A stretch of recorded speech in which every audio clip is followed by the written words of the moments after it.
Good evening and welcome to News Hour. Coming up in this edition, Minister of Finance and Chief Executive Officer of the MCC signed over $400 million agreement for Sierra Leone. Pharmacy Department at Olodiri's Children's Hospital launches a special committee to combat microbial diseases in Sierra Leone. And Slbc joins other countries in commemoration of Morning Show Host Day. Well, all these stories and more lined up in this edition of the news. My name is Daphne Zainab Kamara.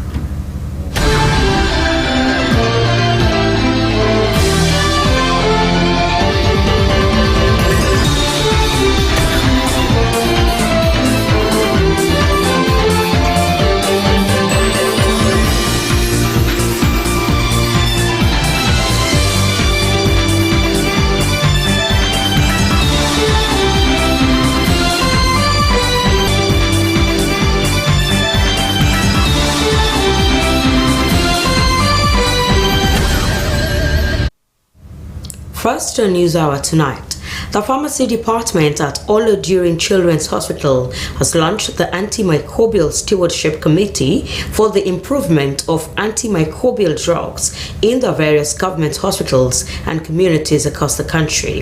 The committee is responsible for the use of antimicrobial agents, combat antimicrobial resistance, and promote best health practices. Aminata Fofana reports. The Antimicrobial Stewardship Committee would be responsible for the reduction in excess use of antimicrobial drugs, considering their danger in the health sector and patients if not professionally addressed. Looking at the aims of the committee, one is to implement the efficient, safe, and appropriate use of antimicrobials to ensure the optimization of clinical outcomes. Very clear that we need every single sector of the hospital to be involved in this committee. That is why it's a multidisciplinary committee. It's not owned by the doctors, it's not owned by the pharmacists, it's not owned by the nurse, it's owned by all of us.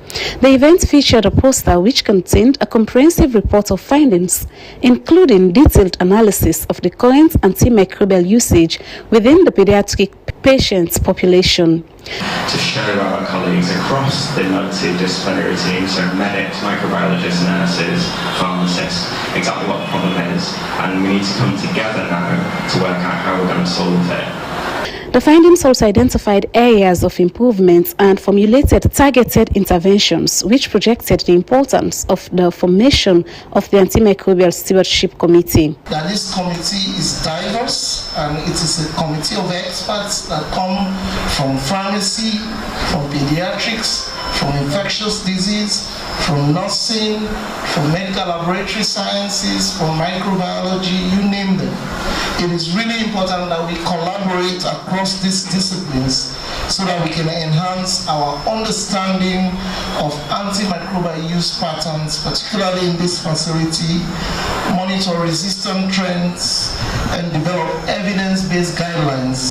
According to a WHO survey, antimicrobial usage is a global health challenge which threatens the lives of patients and users every year. A good number of deaths has been recorded as a result of excess use of antimicrobial drugs. Slbc News, Aminata Fofana. And now we take few stories on today's international celebrations featured on News Hour. In celebration of World Tourism Day, Premier Hospitality Services, together with Lincoln Queen University of Creative Technology, Sierra Leone, has hosted a guest lecture focusing on the importance of tourism and hospitality services and the pivotal role tourism plays in sustainable development. The event, which took place at the university's gallery, brought together students, faculty, and industry professionals to delve into the evolving landscape of tourism. Stella Bangura tells us more. Tourism and Peace as the theme for this year's World Tourism Day, observed annually on the 27th of September, emphasizes the importance of peace towards development. The lecture, organized by the CEO of Premier Hospitality Services, Zainab Ataya Bangura, underscored the necessity for the hospitality sector to embrace sustainable practices that not only drives economic growth but also raises awareness about the challenges and opportunities of the sector. It is important that all of us as Sierra Leoneans know what we need to do to drive the tourism sector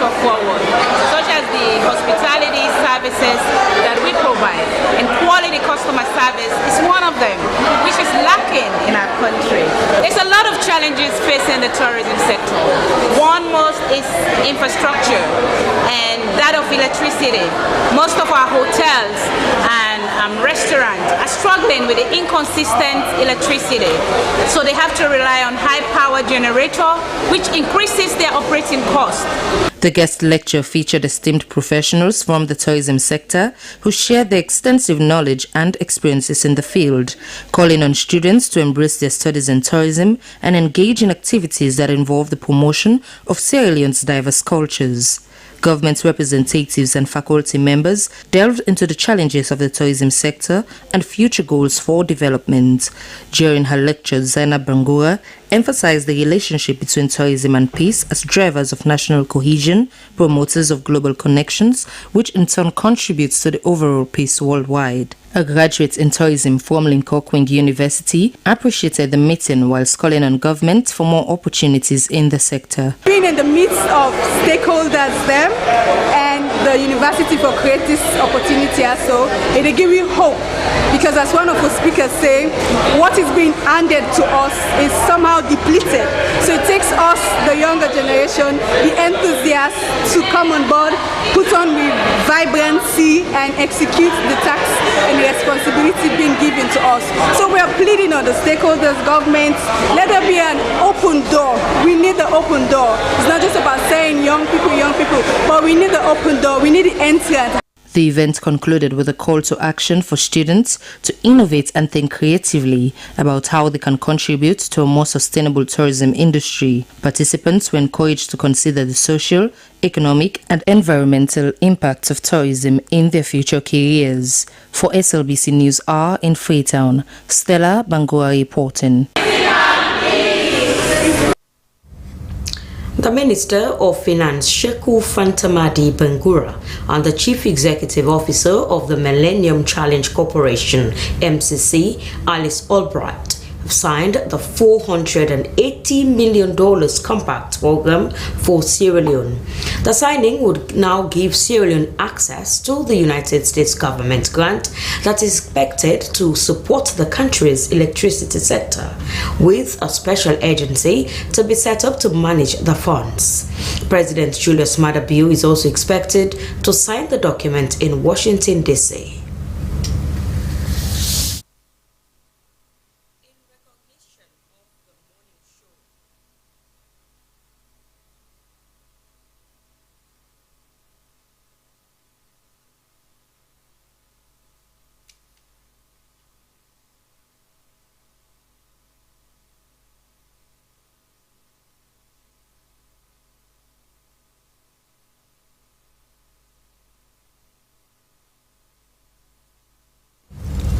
The Right to Access Information Commission has commemorated this year's International Day for the Universal Access to Information with a symposium on the theme Mainstreaming Access to Information and Public Participation Practices Across Government Sectors in Sierra Leone.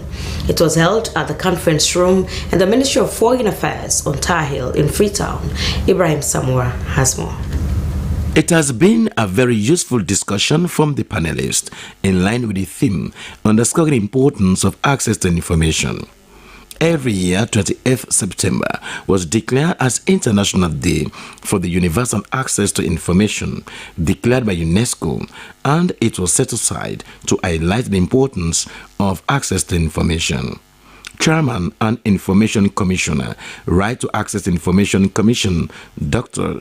Ibrahim Shegashaw, said the Commission over the years has recorded a lot of achievements in promoting access to information in the country, noting access to information is the cornerstone for good governance, pointing out the need to improve on records management in all MDs. We as the Right to Access Information Commission, we are there to facilitate access to information. We don't necessarily hold the information. We only hold information about our own authority, about our own commission. But the information itself is held by public authorities. I think it's very important to note that public data public sector data is very important. Director General, Sierra Leone Broadcasting Corporation, Josephine Kamara, used the occasion to congratulate the Commission, stating universal access to information creates the culture of accountability and good governance. She outlines the contributions of the public broadcaster SLBC in disseminating information and good governance, supporting educational campaigns on access to information, and expose corruption, among others. In Sierra Leone, universal access to right to information, we've all heard, can be a very powerful tool. It can create a culture of accountability, improving governance, and driving sustainable development. Program Officer, Sierra Leone National Commission for UNESCO, Winston Jallo, told his audience that the day allows countries to reflect on gains and challenges in accessing information, noting access to information is fundamental to democratic ecosystem. UNESCO, he went on, promote the rule of law, stating society must be able to proactively disclose information. Other speakers from NAMIA, Forward, Audit Service Sierra Leone, and the Minister of Information and Civic Education underscored the importance of access to information to their institutions' work. They said access to information is a tool that engenders good governance, transparency, and largely address mis- and disinformation. The discussion, which was chaired by the Executive Secretary, Right to Access Information Commission, Mustafa Brahima, stated that access to information is important in all sectors of governance and helps to enhance transparency and accountability. Ibrahim Samura, Freetown. In recognition of the Morning Host Day, which is celebrated on the 27th of September every year, the Sierra Leone Broadcasting Corporation has joined other countries in the world to commemorate the day by appreciating the relentless effort and zest these hosts put into their programs. The theme for this year's celebration is appreciating the unique energy and information morning show hosts bring to the airwaves. Our intern reporter Esther has more. The Sierra Leone Broadcasting Corporation has joined the world to celebrate the Morning Show Host Day to appreciate the personalities, charms, and energies of their morning show's presenters. These hosts inform, entertain, and brighten up their viewers and listeners every day as they prepare for work. Their unique abilities to connect and inform their viewers and listeners are something exceptional. The Director General of the Sierra Leone Broadcasting Corporation, Josephine Fatima Kamara, appreciates the morning show's team and encourages them to continue to work hard. I just want to appreciate that bunch who wake up every morning to ensure that the Sierra Leone Broadcasting Corporation fulfills its mandate of providing current, accurate, and unbiased news to the people of Sierra Leone. Salma Taba, a producer and presenter of Morning Coffee, said that she gets up at 3 o'clock in the morning every day, so she will be on time to present Morning Coffee. To do a morning show, it's not challenging, but it's like an inspiration. I am somebody, they know me in my workplace, even in my family, I'm an early bird. So I'm used to getting very early. So to present or to produce a morning coffee show it's like something I love doing because I'm an early person. So it's like something you love doing. And I get to the office every day at around 5:15. I get up at 3:45 in the morning. And I'll be in the office at 5:15. I'll return at around 7. A presenter of Good Morning Sierra Leone, Emmanuel Samura, said it is a good thing that the world is celebrating morning shows because it is not an easy thing to get up early and put that smile on your faces for the audience. It is a very good thing to be world celebrating morning shows, even though it is not a celebration that is mostly recognized by many people. but I believe such a celebration should be made to be recognized by most people, because to be a morning show host is not an easy task. It's something that is very, very, challenging.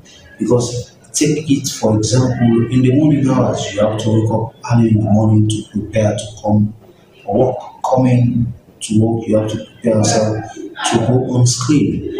And in fact, to be the host in the morning hours, there are some people, the way they get up from bed. So your facial expression, aside of what comes out of your mouth, your facial expression or how you carry yourself on set.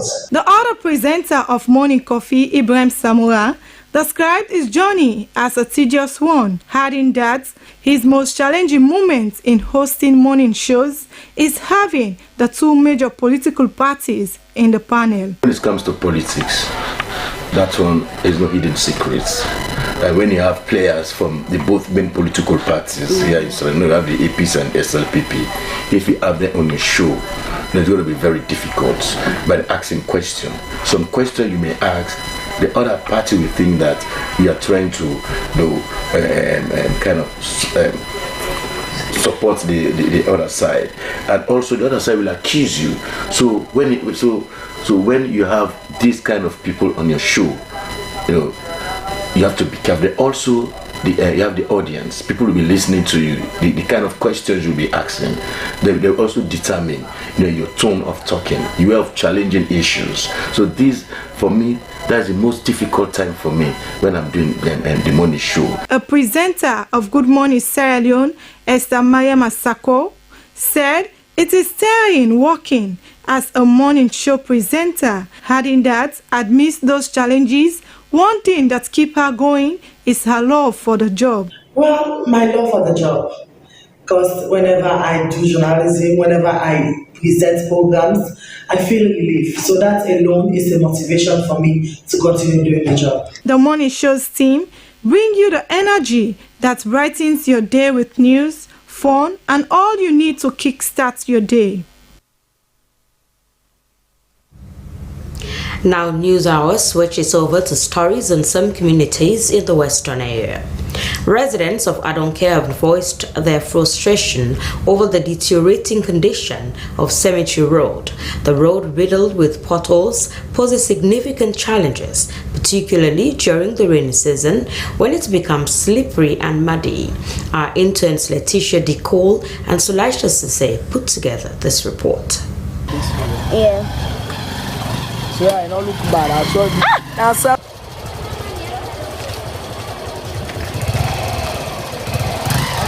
The Cemetery Road in Adonkia connects popular areas like Dodo and Meshkem, but it has been in a deplorable condition for years. The situation has left many residents in the community frustrated. Head of Bike Riders Lansana Sharif, who plies this road almost every week in the last 8 years, said the condition of the road was getting worse.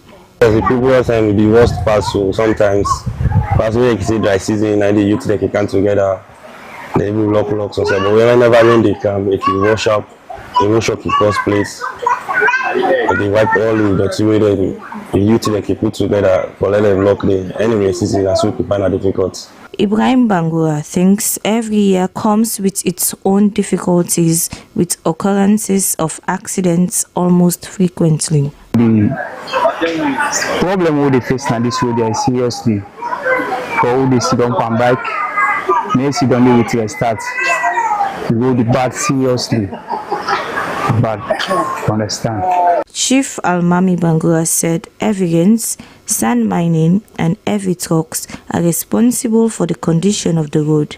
He called on the government to help fix the road. One message to the government, say there are a lot of governments help you for this particular road. And the normal able help you, and the normal able get the chance for do this for we. And that's to the normal get the hope, say that we do this for we, let them help you for the road. The condition of the cemetery road also has significant effects on education in the community. According to Desmond Walter, a teacher in the community, dust from the road normally obstructs classes during the dry season, and during the rainy season, some parents would refuse to send their children to school. For the past 9 years, I've been in school now. For the past 9 years. Challenges. You know, so people to call, hello, I'm good I say yes, my child is not coming today. I say why? The rain. Every will fall. And here we have every will fall. In addition, the impact on education, local bike riders and other vehicle owners are increasingly concerned about their safety. The local chief also re-echoed their sentiments, emphasizing that the road has been in poor condition for as long as he has been chief in the last 18 years.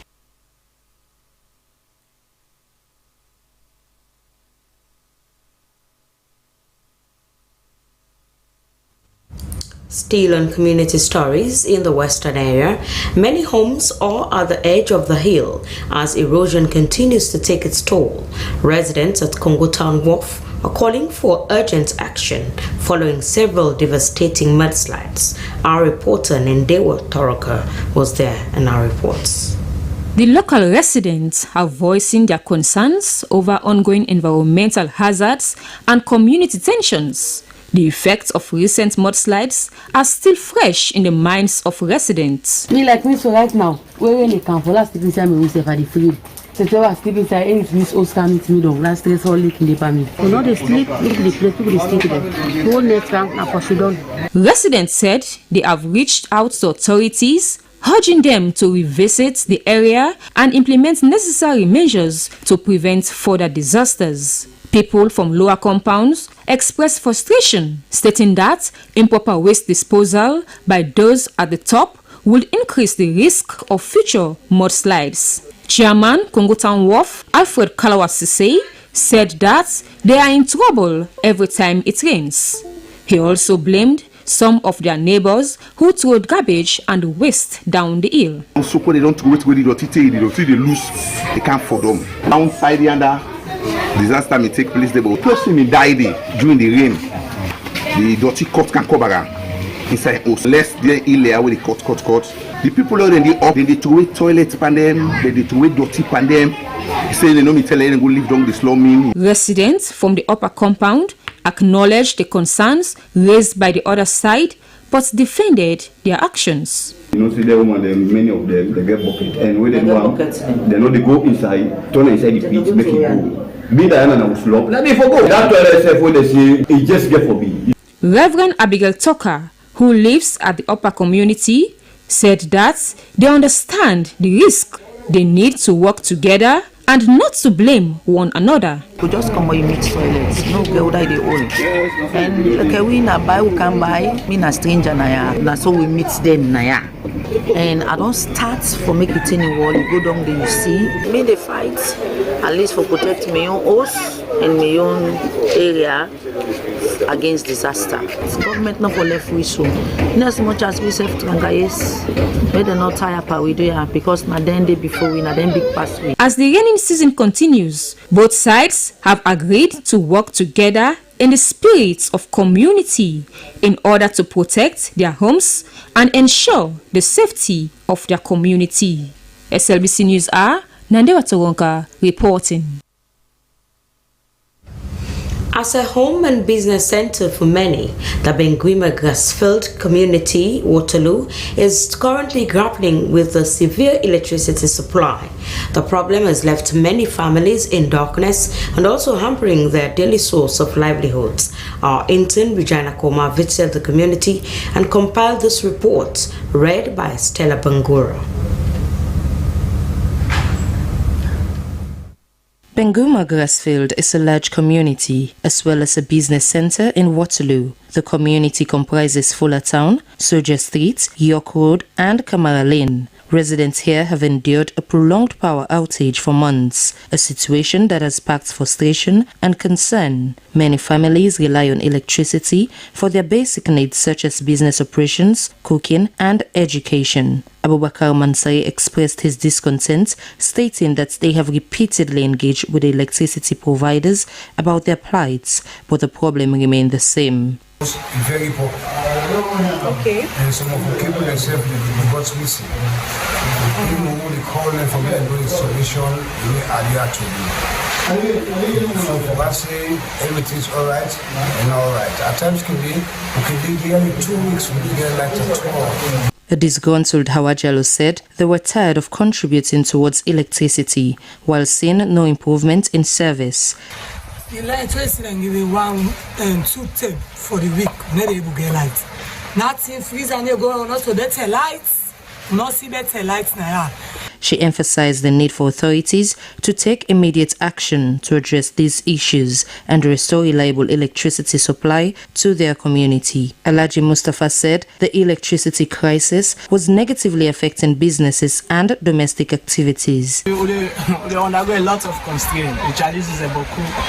Because the light is like I the lights per lamp you make up blah, you understand, on and off. Really enjoy lights. Appliances and they top up. You enjoy nothing.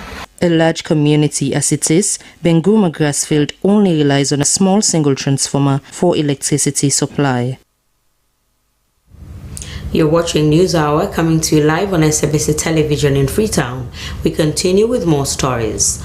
Meanwhile, residents of Sumaila Town have welcomed the installation of solar lights in the community for the first time in over 30 years. The new development is expected to address rampant robbery in the community. Cynthia Kamara has more. Sitting on the hills of Freetown, Sumaila Town community is one of the densely populated communities in the west of Freetown and home to thousands. This is how dark the community looks at night. Pedestrians only rely on lamps from bikes and vehicles to find their way through the road. The community is difficult to access at night. Sierra Leone Urban Research Center, under the Resilient Urban Sierra Leone project, has hosted a session to develop and share climate action plans for Bo, Kenema and Makeni cities. The initiative is seen as vital in enhancing the resilience of these cities to climate change. Roslyn Korma reports. The workshop brought together key stakeholders, including local government officials, urban planners, and environmental experts, to discuss climate action plans for Bo, Kenema, and Bombali districts. They also came together to chart the way forward in creating comprehensive and practical strategies to address the challenges posed by climate change in the 3 districts. Director of Research, Sierra Leone Urban Research Center, Prima Kuruma, said being proactive in the face of climate change and its impact was crucial. He noted that their goal was to empower those cities to adapt and thrive in the face of climate change. The benefits are enormous. Of course, once we're able to actually develop the climate action plan, which is going to be followed by a kind of bankable investment projects, and most of the investment projects are likely to really ensure that the city have what's called economic growth and job creation. It's much more eminent, and also they're able to really benefit from even energy, renewable energy set of solutions, as the case may be. I mean, they have even low energy emission, strategy that will actually be able to actually. A representative from the World Bank, Samuel Kamara, expressed commitment to supporting initiatives that promote climate resilience. He said the World Bank has been supporting disaster management agencies to address challenges caused by climate change. Representatives from the different regions spoke about the importance of community engagement in implementing climate actions. They described the engagement as necessary to sustainable future for their different regions. Bo, Kenema, and Makeni, like many urban centers in Sierra Leone, face various climate-related risks such as flash flooding, erosion, and extreme weather events. For SLBC News, Roslyn Korma reporting. The Ministry of Technical and Higher Education has organized a town meeting at Slbc College, bringing together community stakeholders, students and administrators to discuss on issues affecting quality access to higher education in Sierra Leone. Jonathan Turner reports.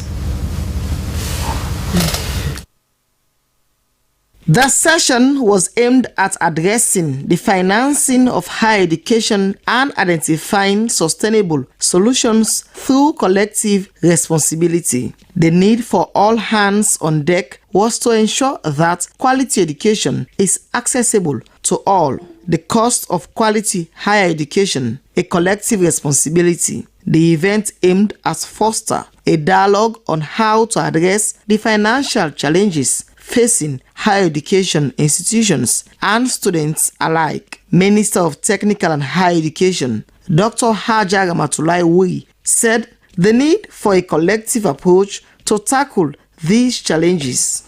Dr. Wui said that the rising cost of quality education requires a concerted effort from all stakeholders, including higher education institutions, educators, parents and students, and the broader community. She stressed the importance of putting the right structures in place to ensure that students afford quality education. The community has a role to play, the students have a role to play. So we can come up, as I mentioned, we've come up with a Technical and Higher Education Fund, which is, we've designed it to be sustainable and innovative. The universities can embark upon business ventures to generate more funds internally. They can embark upon more research activities. They can build capacity of their lecturers to be able to engage more in research. There's so much they can do. They can position themselves to support national development of the country. The parents have to support the students. The students also have to a role to play to know that quality education does not come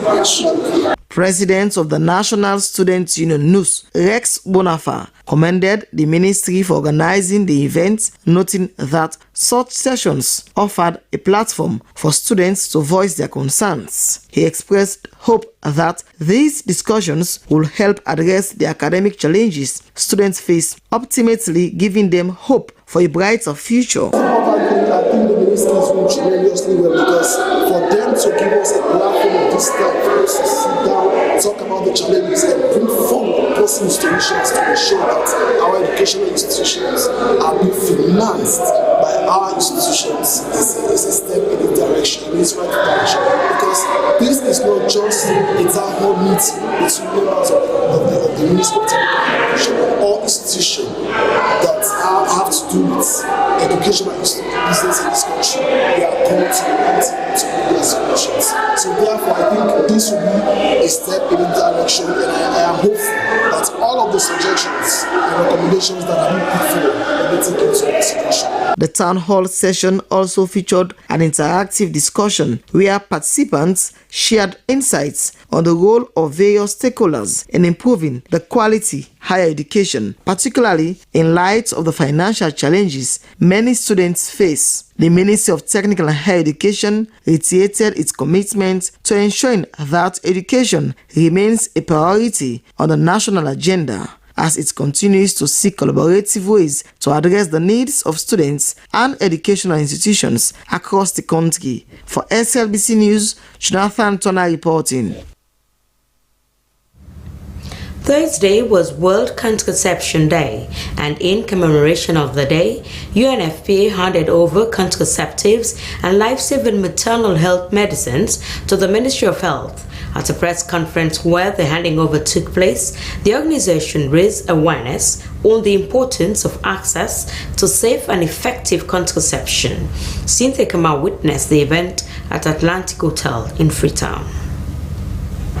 Sierra Leone still faces challenges in reproductive health, including high rates of teenage pregnancy and maternal mortality. According to the 2019 Demographic and Health Survey, 21% of young girls aged between 15 and 19 have begun childbearing. The survey indicates amid this, government has made notable commitments to strengthening family planning, and the use of modern contraceptives has increased from 8% in 2008 to 24% in 2019. However, there remains a high unmet need for family planning, particularly among married adolescent girls. According to UNFPA country representative Nadia Rashid, between 2019 and 2023, UNFPA has invested $13.8 million in contraceptive supplies and an additional $1.8 million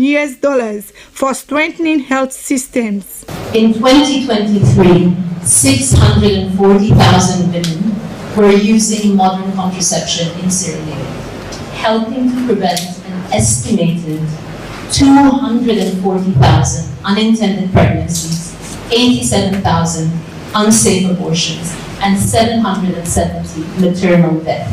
An analysis was said to have been conducted by UNFPA and the Ministry of Health in 2024, which indicates that every $1 invested in family planning can yield returns of up to $10. Increasing annual spending on family planning from the current $5 million to $11 million could raise the modern contraceptive prevalence rate to nearly 50% by 2030, compared to the current rate of 29%. This shift was said could potentially generate an additional $638 million in economic output, preventing an estimated 3.1 million unintended pregnancies, 1 million unsafe abortions, and 10,000 maternal deaths from 2024 to 2030.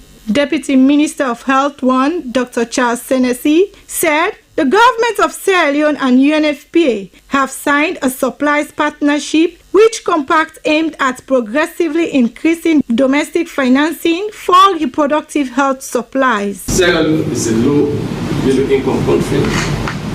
Resources are hard to come by. So whenever we have people coming closer to us to make sure that we realize the dream of this country, we very much appreciate, especially in the Ministry of Health, where we have that life stage model of care, that patient-centered care, which means from conception to senior citizen, we take care of all the factors that affect the patient along that journey of life, including contraception and the rights to what to do with your body.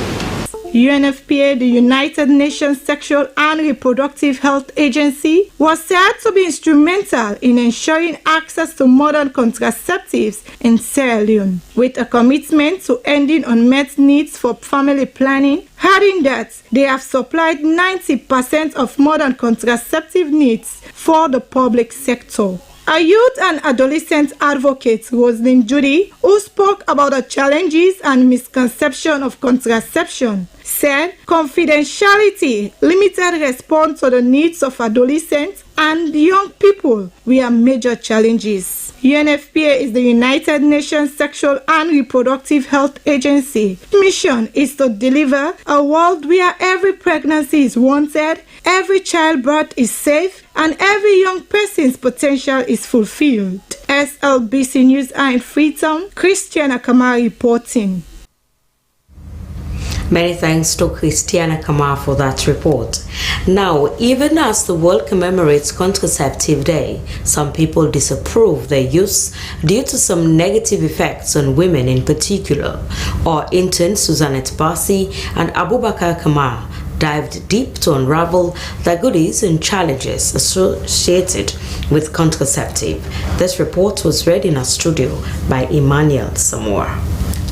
Contraception, usually called contraceptive, is the use of medicines, devices, or surgery to prevent pregnancy. There are different types of contraceptives, and some are reversible whilst others are permanent. Jadel microganol condoms, among others, are some of the contraceptives used to prevent unwanted pregnancies and also help prevent sexually transmitted infections. In Sierra Leone, condom is said to be the most sought after contraception, mostly used by men. about 24% of the teenage population in the country, the Planned Parenthood associations disclose are the ones going for either of the contraceptive treatments. Family planning contraceptives, they use, they work with the hormones.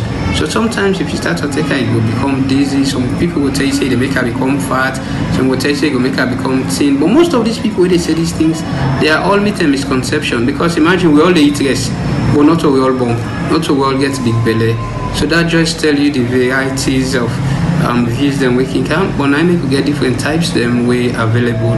If you feel say you're not too comfortable with this method, there's another method for you. Even though the idea behind the use of contraception is to ensure better family planning and also prevent sexually transmitted infections, yet there are mixed feelings, especially among women, on its use. Ellen Dumbuya, a local businesswoman, expresses her dissatisfaction over the usage of contraceptive because she tried 3 different kinds of contraceptives, but none of them works. Instead, they negatively affected her. This 27 at the talk so. Family plan, me, I been don't take them. I think where it be say it not good. I go take coil, I put them. So a day, pandande, I don't can get belly. The coil dey, I get the belly.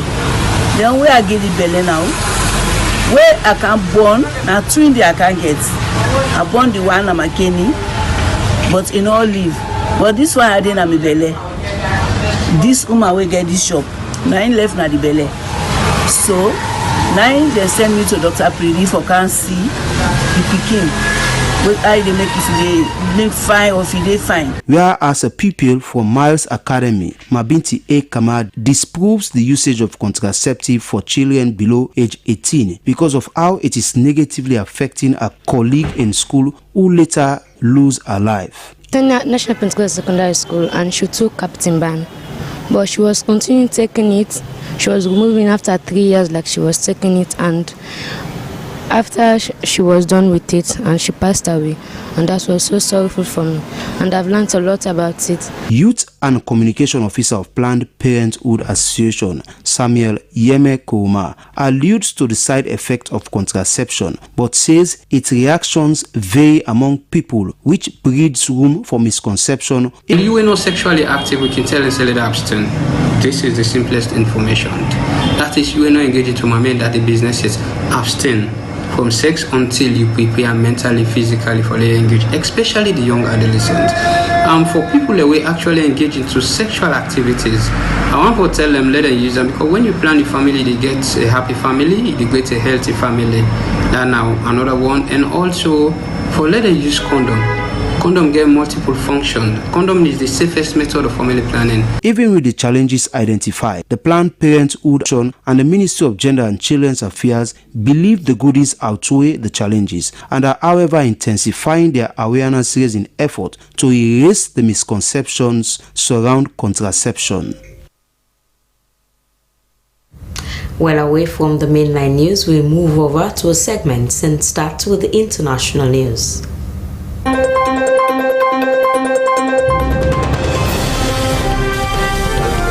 Welcome to the international news with me, Aminata Fofana. Israel's Prime Minister Benjamin Netanyahu says his team will continue talks with the U.S. over Washington's initiative for a ceasefire in Lebanon. He said displaced Israelis will be able to return to their homes. In the meantime, cross-border fire continues ahead of Netanyahu's speech at the UN. Nearly 800 people have been killed in Israeli strikes since.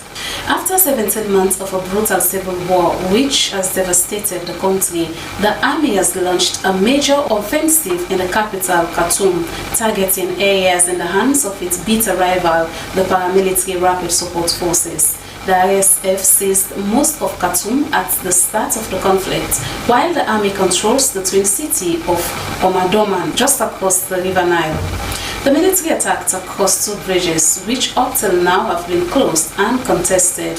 Reports say it has secured a bridgehead on the eastern side for the first time since the conflict began. But there are still places where people can and do cross between the two sides. Street in Georgia underwater as dead leaves. Storm Ellen leaves street underwater in parts of Georgia where the National Weather Service has issued flash flood warnings and said more than 1 million people are at risk.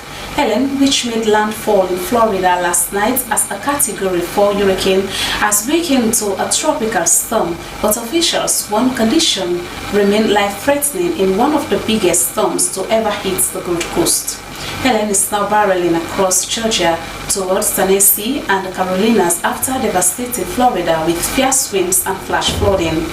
One person was killed in Florida by a fallen road sign and 2 people died in Georgia. Nearly 40 children in India drowned during Hindu festival. At least 46 people, including 37 children and 7 women, have drowned while celebrating a Hindu religious festival in eastern India. The fatalities were confirmed across 15 districts in the past 24 hours. A disaster management official said the victims died while ritually bathing in rivers and ponds swollen by recent flooding. The 3-day Javi Putrika festival celebrates children's well-being every year and also marks with mothers fasting for them. That's the international news. I'm Aminata Fofana. From the international news, we move over to the business update.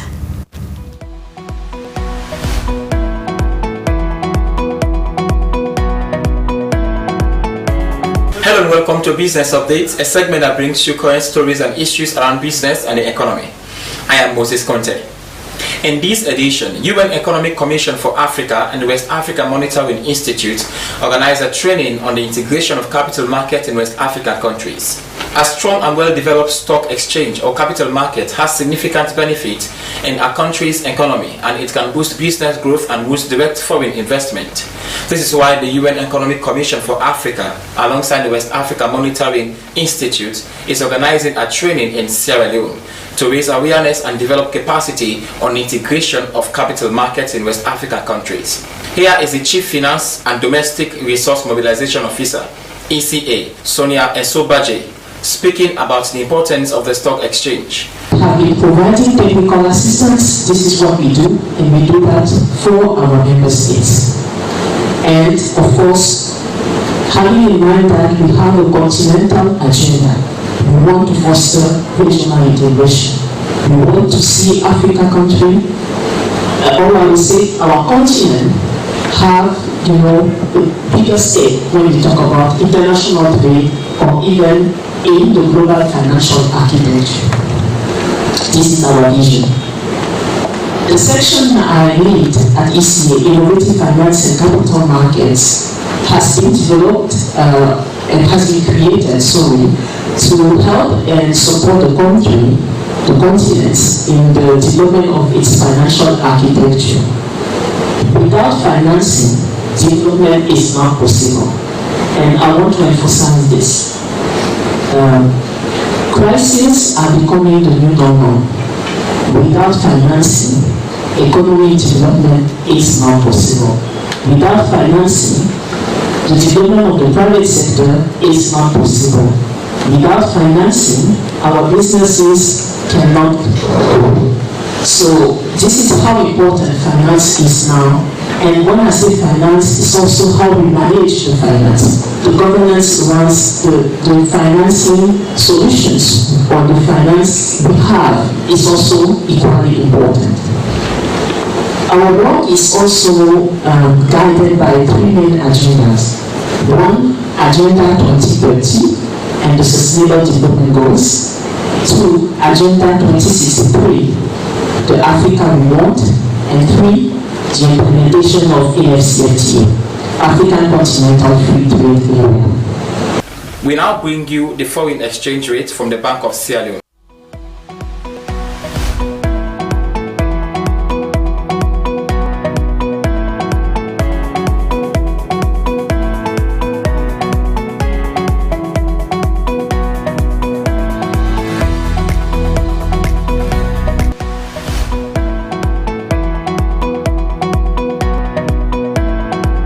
Goodbye.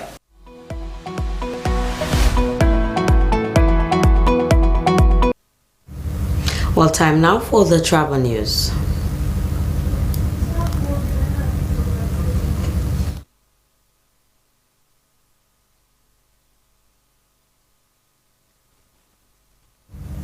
Well, it's now time for the entertainment news. Hello and welcome to the entertainment news. With me, Julian Dumboya. In this edition of the entertainment news, Link releases date for his Freetown concerts. Nomi George featured in a new movie, The Enemy Within, and a surprising turn in a legal battle as Cassia Ventura drops charges against P. Diddy.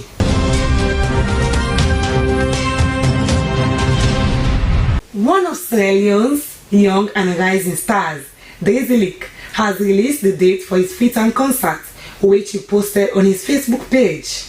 The concert is set to happen in Freetown. Fans can expect unforgettable nights filled with high-energy performances of his chart-topping hits alongside special guest performances. Fans of the artist are encouraged to party with the incredible talent of one of Sierra Leone's finest musical gems. Link has recently made Sierra Leone proud at the international stage. Now we move to something trending. Nomi George is flying the Sierra Leone flag high as the talented reality TV star is making waves in Nollywood and quickly becoming a rising star in the movie industry. His latest film, The Enemy Within, is now out and is a must-watch. Let's support Nomi and celebrate his achievement as he continues to shine in Nollywood. And finally, just a day ago, Cassie, the former girlfriend of St. Cobbs, aka P. Diddy, has decided to drop her recent charges against the music mogul P. Diddy. The decision came just weeks after the singer and actress filed a lawsuit alleging years of abuse and manipulation during their romantic relationship. She said she has forgiven him and they had a misunderstanding. P. Diddy, who have denied the allegations, expressed relief at the case and emphasized his ongoing commitment to personal growth and healing. As both parties have moved forward, fans and followers are left wondering the outcome of P. Diddy's case. Well, that's all we have in this edition of the Entertainment News. I have been your presenter, Julian Dumbuya. Bye-bye.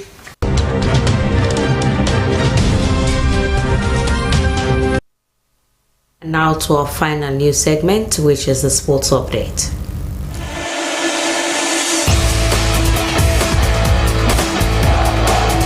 For the latest in sports, Sierra Leone under-20 Shooting Stars prepares to face Senegal in the grand finale of the WAFU qualifiers at the SK Stadium complex in Monrovia, Liberia. Many citizens have described the event as a welcome development for the football community.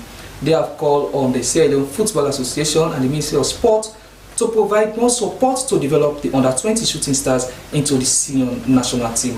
Mohamed Kouma has more. Sierra Leone's under-20 Shooting Stars have performed exceptionally well throughout the WAFU qualifiers. The team will now face Senegal in the grand finals at the SKD complex in Monrovia, Liberia. Ahead of the encounter between the two sides, some fans have expressed confidence in the under-20 Shooting Stars. They describe the team as comprising young talents who need government support to bring the trophy home. Happy because for a long time we never get that kind. For a long time, we have not received such joy in the football sector. We appreciate the boys and we wish them success in bringing the trophy home. So we want to say kudos to them all for this kind of thing we don't do for we Sierra Leoneans. For me, I got the extra because this is the first time this. When I thought we got too far. It is the first time the boys have reached such a stage. They played beyond our expectations. We are calling on government and SLFA to build up the team. I wish the country they play on one side. They play excellent. What is the only expectation from them? They play beyond expectation. I'm glad all this picking them but they do well at Salone. The boys have brought us joy, and I wish them all the best. God let them they continue more and more. So they see the under 20 they play, so we really happy, we smile, we get joy. I wish them well. I am happy with the performance of the boys. I want them to continue performing like this, and we are calling on the government to give them the necessary support. The strength and the health so bad they may nobody no injury, make them perform for well, we can get victory in a Salone. Both teams have secured their places ahead of the Under-20 African Cup of Nations in Morocco next year. Sierra Leone Under-20 will be making its first appearance in the tournament. For the international news, Ismail Kabia, a native of Sierra Leone, has made his senior debut for Arsenal as they secure a 5-1 victory over League One side Bolton.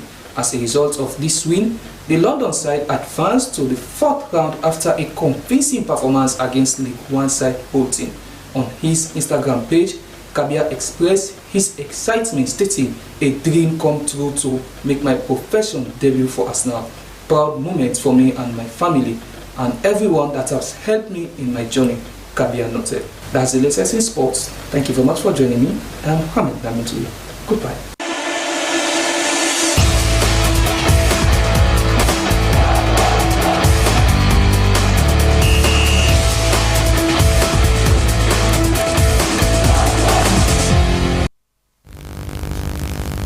And now to end the news, the main points again.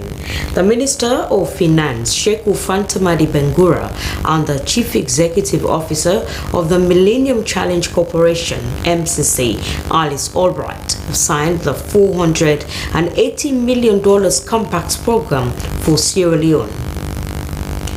The pharmacy department at Olajurin Children's Hospital has launched the Antimicrobial Stewardship Committee for the improvement of antimicrobial drugs in the various government hospitals and communities across the country. And in record